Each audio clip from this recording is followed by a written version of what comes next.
Hello everyone and welcome back to our Qt or PyQt beginner series.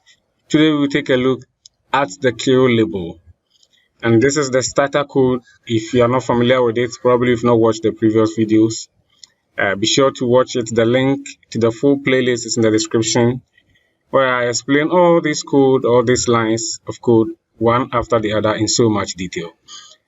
And I have just created apart from just the starter code that we've been using, I've created a central widget, set the central widget to that particular widget. And then I have also created a blank layout, a blank VBox layout, which will put our widget inside.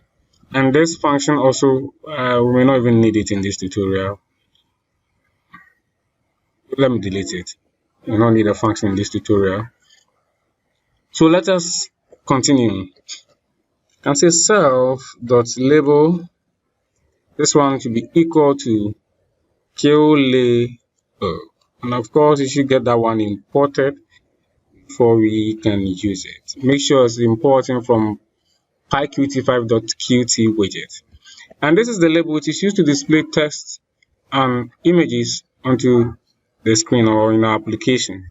So whatever text we want the user to see, we put it inside here and then the user will see it.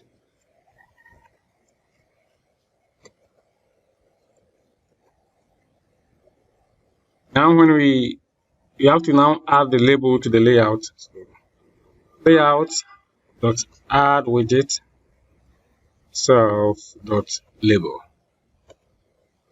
When we run our application, you see that it says this is a label. And that's it. We have just displayed information to the user. In the next video, we'll take a look at how to display images with the QLabel. I'll see you in that video, and thank you for your time.